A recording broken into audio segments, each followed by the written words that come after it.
Hello everyone, welcome in my YouTube channel lion heart कीन learner. आज हम करेंगे NCERT science on board explanation of class 8 chapter number 13 sound. Sound. The sensation felt by our ear is called sound. Sound is a form of energy. Sound is that form of energy which makes us hear. तो sound क्या है? Sound actual में एक form of energy है जो ये enable करती है कि हमें कोई आवाज़ सुनाई दे, कोई चीज़ सुनाई दे। और साउंड ही भगवान की तरफ से दिया एक ऐसा अनमोल तोहफ़ा है जिसके द्वारा हम लोग अपने विचारों को एक दूसरे के साथ व्यक्त कर सकते हैं और एक दूसरे को बता सकते हैं। So sound sound is produced by vibrating objects moves to and fro rapidly. Means ऐसे ऑब्जेक्ट्स जो वाइब्रेट करते हैं उनसे साउंड प्रोड्यूस होती है। मीन्स वो एकदम से बड़ी तेजी के साथ आगे या पीछे, जैसे एक ट्यूनिंग फोर्क जो होता है वो कुछ इस प्रकार से बना होता है। जैसे ही से कोई ऑब्जेक्ट यहाँ पर बीट करता है तो इसमें क्या है, वाइब्रेशन शुरू हो जाती है। इस प्रकार से ऊपर और नीचे की वाइब्रेशन स्टार्ट हो जाती है। सो इस वाइब्रेशन के द्वारा ही इसमें साउंड प्रोड्यूस होती है जो हमें सुनाई देती है। नेक्स्ट, साउंड प्रोपोगेशन के बारे में हम आप करेंगे थोड़ा सा। साउंड किस प्रकार से प्रोपोगेट होती है from one place to another place. So sound is produced by the vibrating object. When an object vibrates back and forth in air, then the molecules of air close to this object also starts vibrating back and forth with the same frequency. Means हवा के अंदर अगर कोई भी object vibration करता है तो उस वाइब्रेशन के दौरान जो मॉलिक्यूल्स उसके आसपास होते हैं वो भी वाइब्रेट होना शुरू हो जाते हैं और वो वाइब्रेशन आगे से आगे बढ़ती चली जाती है मॉलिक्यूल्स की, एयर मॉलिक्यूल की, और साउंड प्रोपोगेट करती है। So these vibrating air molecules pass on their motion to the next layer of the air molecules due to which they also start vibrating back and forth.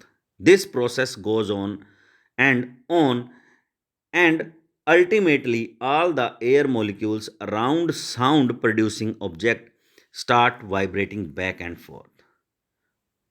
So when the object vibrates, then the air around it also start vibrating in exactly the same way and carries sound to our ears through the vibration of its molecules. सो हम ये सोच भी नहीं सकते जहाँ पर medium ना हो, किसी प्रकार का कोई मीडियम ना हो, तो वहाँ पर किसी प्रकार की कोई साउंड प्रोपोगेट नहीं होगी। मीन्स मीडियम जैसे सॉलिड, लिक्विड और गैस। तो इस प्रकार से जो मटेरियल है, जो भी मीडियम हमारे पास अवेलेबल है, उसके अंदर साउंड प्रोपोगेट होती है। जैसे सॉलिड्स है, सॉलिड्स का एक्सपेरिमेंट आप भी कर सकते हैं। जैसे आप लोग बेंचेस पे बैठे हैं तो बेंच पे बैठ के डेस्क पे बैठो और अपने कान को डेस्क से लगाओ और हल्का हल्का कहीं से बीट करो डेस्क को, तो आपको वो आवाज़ अच्छे से सुनाई देगी और बड़ी फास्ट आवाज़ वहाँ पर आपको प्रोड्यूस होती है और वो सुनाई देती है। मीन्स सॉलिड्स में बहुत तेज़ी से ये साउंड प्रोपोगेट करती है। Next, liquids. लिक्विड्स के अंदर भी आप कोई रिंगिंग, कोई भी किसी प्रकार की रिंगिंग मटेरियल वहाँ रखें, उसको जैसे ही आप स्विच ऑन करेंगे तो आपको उसकी साउंड, जब आपके ईयर्स भी पानी के अंदर डूबे होने चाहिए, सिंक होने चाहिए, जिससे क्या है वो वाइब्रेशन लिक्विड के द्वारा हमारे तक पहुंचती है। नेक्स्ट है गैसियस। जो गैस मॉलिक्यूल्स हैं वो भी साउंड को प्रोपोगेट करते हैं one place to another place. क्योंकि उनसे भी साउंड एक प्लेस से दूसरे प्लेस पे उनकी वाइब्रेशंस के कारण ही आगे की तरफ बढ़ती है। लेकिन इतनी तेज़ नहीं चलेगी इसमें साउंड जितनी तेज़ की सॉलिड या लिक्विड्स में होती है। क्यों? क्योंकि सॉलिड और लिक्विड में जो मटेरियल है, जो मॉलिक्यूल्स हैं, वो बड़े ही थोड़ा नज़दीक होते हैं, जिसके कारण क्या है, साउंड वाइब्रेशन ऑफ मॉलिक्यूल्स थोड़ा जल्दी और तेज़ी से पास हो जाती है।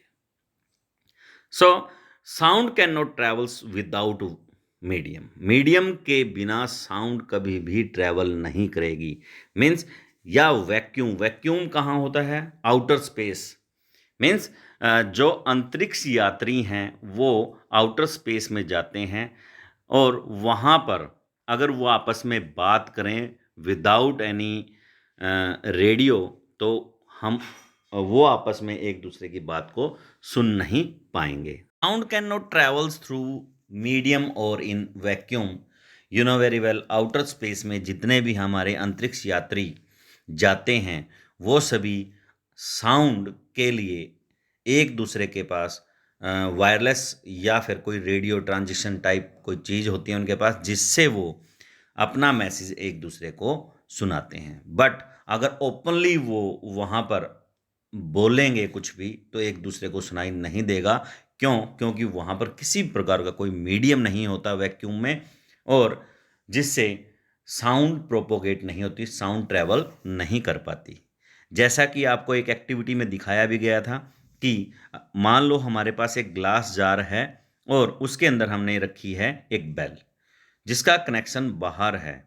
तो ग्लास जार अच्छी तरह से एयर टाइट है बट उसके अंदर हवा भरी हुई है। जैसे ही हमने स्विच ऑन किया बेल की आवाज़ हमें सुनाई देती है। क्यों? क्योंकि एयर पार्टिकल, एयर जो मॉलिक्यूल्स हैं वो वाइब्रेशन होते हैं बेल के गोंग के द्वारा, और वो वाइब्रेशन जार ग्लास के कांच से टकराती है, और वो जो कांच से टकराई हुई वाइब्रेशन है वो वाइब्रेशन बाहर दूसरी हवा जो आउटर साइड है ग्लास जार के उसमें वाइब्रेशंस पैदा करती है जो हमारे ईयर्स तक आता है और हमें रिंगिंग बेल सुनाई देती है।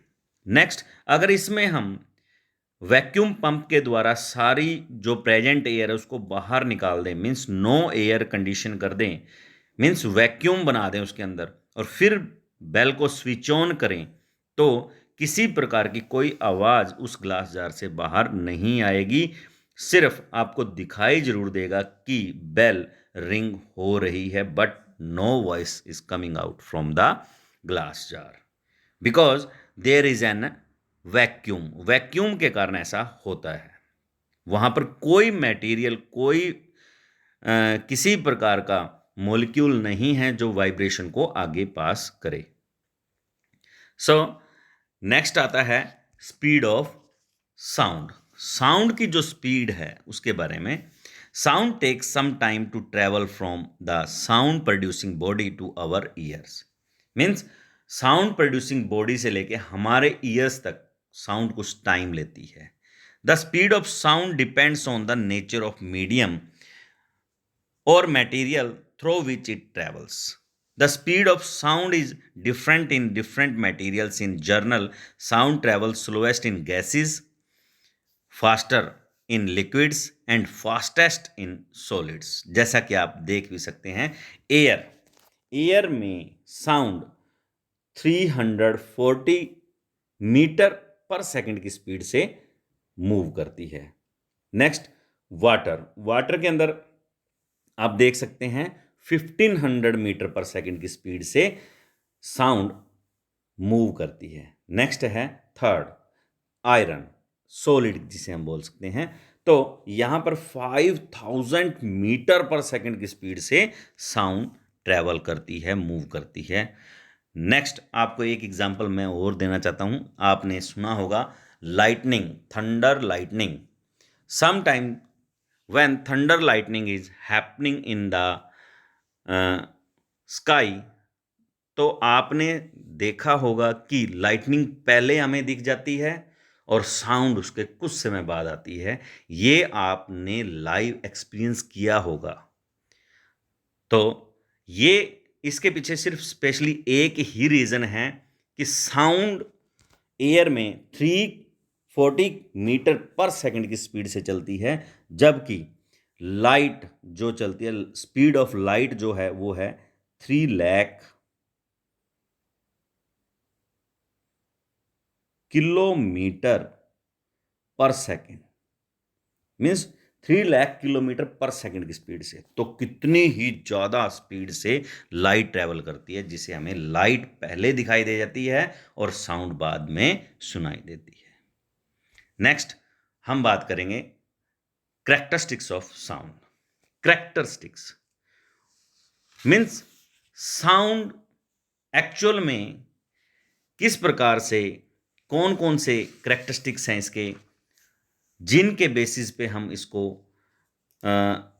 माप सकते हैं और बता सकते हैं कि कैसी वॉइस प्रोड्यूस होती है जब ये कंडीशंस चेंज होती हैं। तो इसमें हम करेंगे बात amplitude, wavelength, time period, frequency. सबसे पहले wavelength.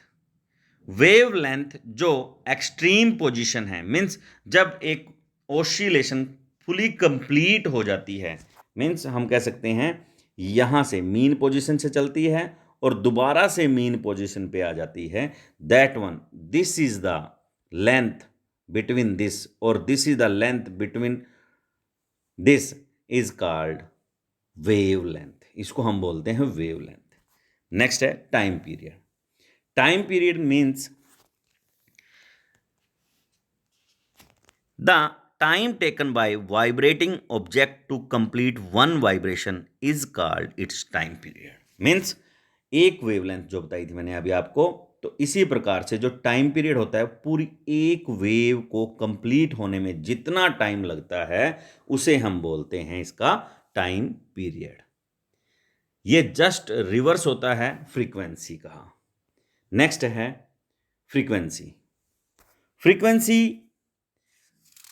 just number of vibrations made in 1 second is called frequency। Means एक सेकंड में होने वाली वाइब्रेशंस फ्रीक्वेंसी कहलाती हैं। जैसे नॉर्मली हम बोल देते हैं हमारा जो इलेक्ट्रिक बल्ब है वो एक सेकंड में 50 to 55 टाइम्स जलता, मीन्स ग्लोइंग करता और स्विच ऑफ होता है।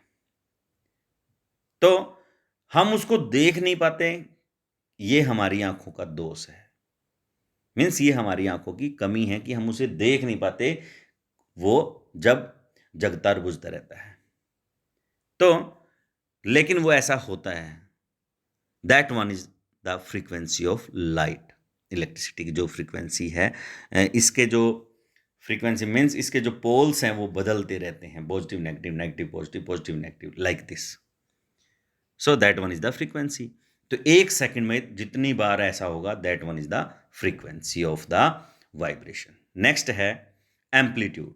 एम्पलीट्यूड मीन्स इसकी मीन पोजीशन से, mean position, so the maximum displacement of vibrating object from its central position is called the amplitude of vibration. Means simple, mean position ये है, इस position से मैक्सिमम हाइट तक जो वाइब्रेशन होती है, that one is the amplitude. That one is the amplitude. These are the characteristics of the sounds. और sound जो हमें डिफरेंट डिफरेंट टाइप्स की सुनाई देती है, that depend on their loudness, pitch और क्वालिटी। और ये लाउडनेस, पिच और क्वालिटी, ये तीनों ही चीज़ वेवलेंथ, टाइम पीरियड, फ्रीक्वेंसी और एम्पलीट्यूड के ऊपर कंप्लीटली निर्भर करती हैं। मीन्स इनके बिना ऐसा नहीं हो सकता कि कोई चेंज आ जाए। जैसे loudness, the loudness of sound depends on the amplitude of vibration of the vibrating object. Means जितना ज़्यादा एम्पलीट्यूड होगा उतनी ज़्यादा उसके अंदर लाउडनेस होती है। Next pitch. The pitch is that characteristics of sound by which we can distinguish between different sounds of the same loudness। Means the pitch of a sound depend on the frequency of vibration। If the frequency of vibration is low, the sound produced has a low pitch। If the sound If the frequency of vibration is high, the sound produced has a high pitch. Next, इसमें next आता है quality. Quality is that characteristics of sound which enable us to distinguish between the sound produced by different sound producing objects. So, the quality of sound produced by different musical instruments or different singers is different because they produce sound wave of different shapes. अलग अलग तरह की shapes में ये sound निकलती है. That is why means वो उनकी जो पिच है वो चेंज होती है, लाउडनेस है वो चेंज होती है, जिसके कारण क्या है यहाँ पर क्वालिटी ऑफ साउंड भी चेंज होती चली जाती है. Next, thanks for watching video. बने रहें लॉयन हार्ट कीन लर्नर के साथ. Please like share and subscribe my YouTube channel. Okay.